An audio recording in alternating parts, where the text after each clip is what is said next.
Hello friends, welcome back to boost your knowledge. जैसा कि आप सभी जानते हैं कि हम DSSS ऑनलाइन एग्जाम्स में पूछे गए क्वेश्चंस की सीरीज कर रहे हैं, जिसमें हमारी हिंदी की सीरीज का आज का पहला क्वेश्चन है, भाववाचक संज्ञा शब्द कौन सा है।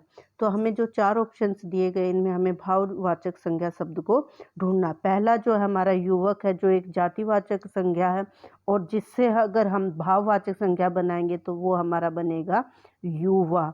मीन्स जब हम किसी शब्द से किसी भी प्रकार का भाव उत्पन्न हो रहा हो तो वो हमारा क्या हो जाएगा, भाववाचक संज्ञा हो जाएगा। तो युवक तो हमारी जातिवाचक संज्ञा है और युवा उसका भाववाचक संज्ञा हो जाएगा। इसी तरह से जब हम पोरस को चेक करते हैं तो पुरुष शब्द से जो है पोरस बना है, और पुरुष हमारा क्या हो गया, फिर से एक जातिवाचक संज्ञा हो गई है, और इस पुरुष जातिवाचक संज्ञा से हमारा क्या बना है, पोरस, जो कि एक भाववाचक संज्ञा, इसलिए ये हमारा क्या हो जाएगा, राइट ऑप्शन हो जाएगा, ऑप्शन नंबर 2। उसके बाद अगला क्वेश्चन हमारा, कौन से शब्द में अनुस्वार न में बदल जाता है। अगर हम इन शब्दों को पढ़ेंगे तो जो ये अंक की बिंदी हमें नजर आ रही है, ये कौन है जो न का साउंड कर रही है, हमें ये चेक करना है। तो हमारा पहला ही शब्द कुंठित में ये जो है अन का साउंड कर रही है, जबकि अगर हम मंजुल में बात करते हैं तो ये न का कर रही है, कंगन में ये अंका कर रही है, और सुंदर में ये न का कर रही है। तो अन का जो है हमारा वो किस में हो रहा है, कुंठित में कंठित में हो रहा है। तो ऑप्शन नंबर पहला जो होगा वो राइट ऑप्शन हो जाएगा। उसके बाद जो है अगला क्वेश्चन हमारा, तिरंगा शब्द में कौन सा समास है। तो तिरंगा में अगर हम देखते हैं तो ये क्या है हमारा, 3 रंगों वाला। तो ये हमारा क्या हो जाएगा, जब हमारी गिनती आती है तो वो क्या हो जाता है, हमारा द्विगु समास होता है। लेकिन यहाँ पर हमें ध्यान देना, अगर यहाँ पे ऑप्शन में हमारा बहुव्रीहि होता तो हम जो ऑप्शन को बहुव्रीहि में टिक करते, लेकिन बहुव्रीहि ऑप्शन में नहीं है तो इसको द्विगु समास में करेंगे, क्योंकि तिरंगा हमारे देश का झंडा है। अगर ऐसे शब्द जो किसी एक पर्टिकुलर चीज़ के लिए इस्तेमाल किए जाते हैं, जो अपने नाम से अलग के लिए इस्तेमाल किए जाते हैं, वो किस में आते हैं, हमारे बहुव्रीहि में आते हैं।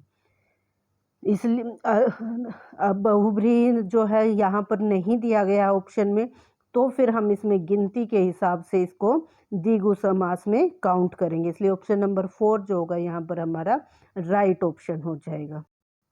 उसके बाद हमारा आता है अगला क्वेश्चन, क्वेश्चन नंबर 5, भाई साहब आते ही होंगे, यह वाक्य किस काल का है। तो हमें यहाँ पर इसका काल बताना है। तो यहाँ पर आते ही होंगे क्या बता रहा है कि हमें कंफर्म नहीं है चीज़। अगर कोई चीज़ कंफर्म नहीं होती है तो वो क्या होती है, संदिग्ध होती है, जिसमें क्या होता है, डाउट होता है। और होंगे मीन्स ये वर्तमान की बात कर रहा है कि अभी आ रहे होंगे, इस तरह की बात कर रहा है, इसलिए ये क्या हो गया, संदिग्ध वर्तमान काल हो गया। ऑप्शन नंबर 3 जो होगा हमारे यहाँ पर राइट ऑप्शन हो जाएगा। उसके बाद अगला क्वेश्चन है क्वेश्चन नंबर 6, निरुत्तर हो जाना इस अर्थ को व्यक्त करने वाला मुहावरा है। निरुत्तर हो जाना मतलब कि हम किसी चीज़ का जवाब नहीं दे पा रहे हैं, तो इसके लिए कौन सा मुहावरा इस्तेमाल किया जाता है। तो वो है हमारा यहाँ पर बंगले झांकना। जब आपके पास कोई जवाब नहीं होता तो इधर उधर देखने लग जाते हैं, उसी को क्या कहते हैं, बंगले झांकना, यानी कि निरुत्तर हो जाना। अगला क्वेश्चन है हमारा, सुनार शब्द किस प्रत्यय से बना है। तो सुनार जो है हमारा सुन जमा आर से बना है, जिसमें सुन हमारा मूल शब्द है और आर जो है हमारा प्रत्यय है, प्रत्यय जो पीछे लगते हैं। तो आर क्या हो गया हमारा, ऑप्शन नंबर 2 सही आंसर हो गया।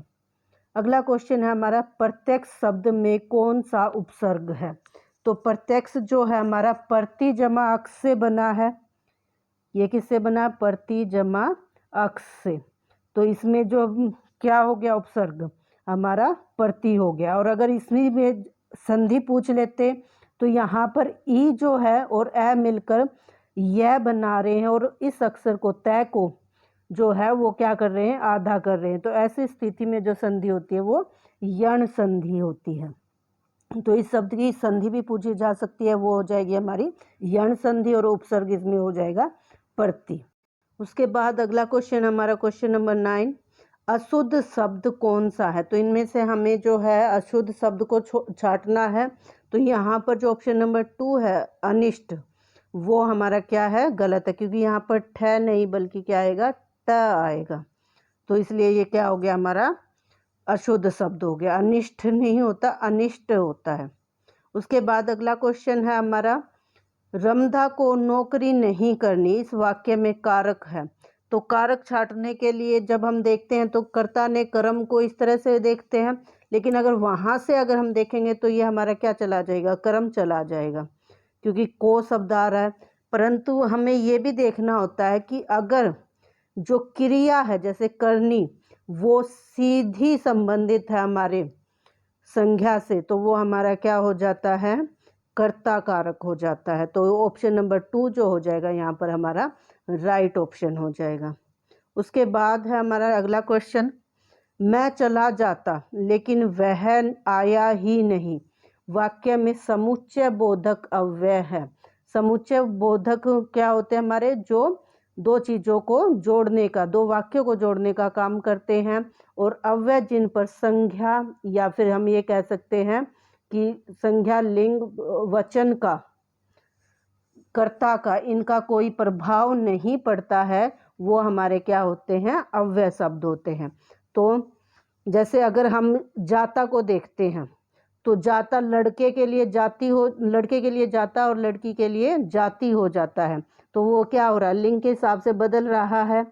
फिर यहाँ आया शब्द भी जो है वो लड़का और लड़की के हिसाब से बदल जाता है, लिंग के हिसाब से।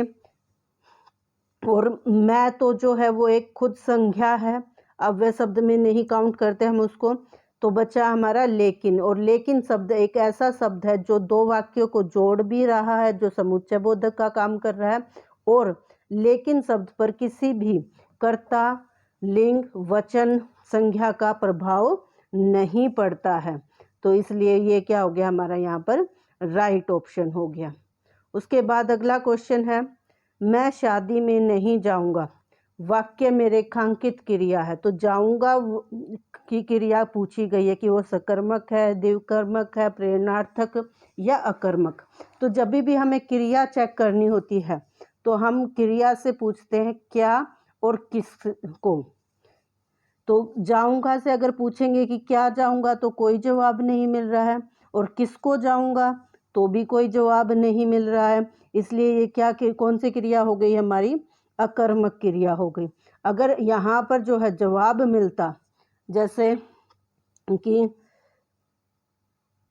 मैं फुटबॉल खेलता हूँ, अगर हम यहाँ पर देखें तो मैं फुटबॉल खेलता हूँ, तो खेलता में जब पूछते हैं कि क्या खेलता है तो जवाब मिलता है कि फुटबॉल खेलता है। इसलिए वो कौन सी क्रिया हो जाएगी, हमारी सकर्मक क्रिया हो जाएगी। इस तरह से हम क्या और किसको पूछकर जो है देख सकते हैं कि वो हमारी सकर्मक क्रिया है या अकर्मक क्रिया है। और द्विकर्मक क्रिया है वो होती है जिसमें क्या और किसको दोनों के लिए अलग अलग जवाब हमारे क्या है मिलते हैं, यानी कि दो क्रियाओं पर आधारित है, तो वो हमारी क्या हो जाएगी, द्विकर्मक क्रिया हो जाएगी। उसके बाद अगला क्वेश्चन है, तत्सम शब्द कौन सा है? तो जो हमें ऑप्शन दे रखे हैं उनमें हमें तत्सम शब्द ढूंढना है। मीत, जोगी, पूत ये हमारे क्या है, तद्भव शब्द है। और शिक्षा जो है हमारी वो क्या है, तत्सम शब्द है। हमने ध्यान रखना है कि श्रेय, अक्षय, त्रय ये या फिर आधा ये से आ जाए, तो ये जब भी किसी शब्द में आते हैं तो वो हमारे क्या होते हैं, 99% वो शब्द हमारे जो होते हैं वो तत्सम शब्द होते हैं।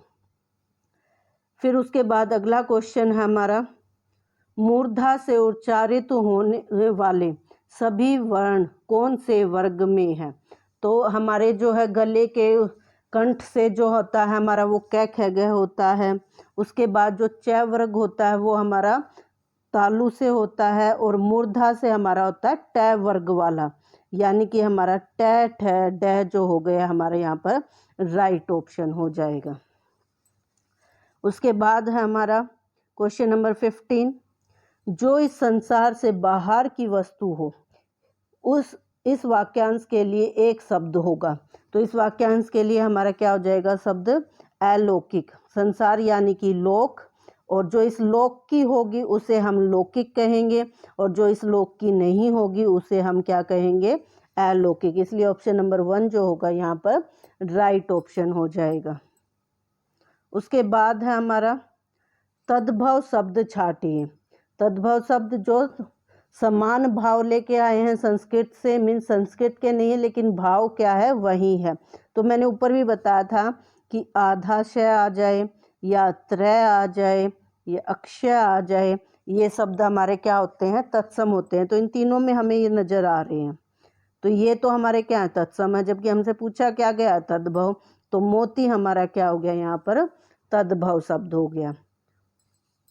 उसके बाद हमारा जो है अगला क्वेश्चन है आयात का विलोम शब्द। आयात का मतलब क्या होता है? कि बाहर के देशों से कोई चीज़ें खरीदना, और उसका विलोम शब्द क्या हो जाएगा?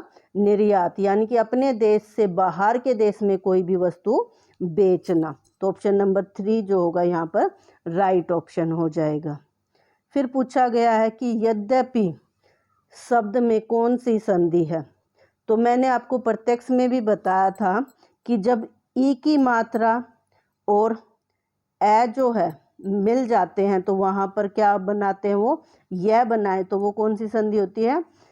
यण संधि होती है। यहाँ पर भी ये जो है हमारा यदि जमा अपी से बना है यद्यपि। द को क्या कर दिया गया है? आधा हो गया, जैसे प्रत्यक्ष में त आधा हो गया था, और ई और ए से जो है हमारा यह बना है, तो ये कौन सी संधि हो गई? हमारी यण संधि हो गई। उसके बाद अगला क्वेश्चन है शरीर शब्द का पर्यायवाची नहीं होता है। तो इन शब्दों में से जब हम छांटते हैं तो काया, देह, वपु, ये सब क्या है? शरीर के पर्यायवाची हैं, लेकिन रिपु जो है वो शरीर का पर्यायवाची शब्द नहीं है। इस वीडियो का आखिरी क्वेश्चन है हमारा ये क्वेश्चन नंबर 20। मुनि शब्द का बहुवचन अभिव्यक्तित होगा, मीन्स हमें मुनि शब्द का बहुवचन बताना है। तो मुनि का जो है बहुवचन क्या होगा? मुनि ही रहता है। तो ऑप्शन नंबर 3 जो होगा हमारे यहाँ पर राइट ऑप्शन हो जाएगा। आई होप आपको सारे क्वेश्चन अच्छे से समझ में आए होंगे। तो वीडियो को लाइक शेयर ज़रूर करें, और अगर आप चैनल पर नए हैं तो चैनल को सब्सक्राइब करके बेल आइकन को ज़रूर प्रेस करें, ताकि आने वाली सभी वीडियोज़ के नोटिफिकेशन आपको मिल सके और आपकी प्रिपरेशन बहुत अच्छे से हो सके। Thank you.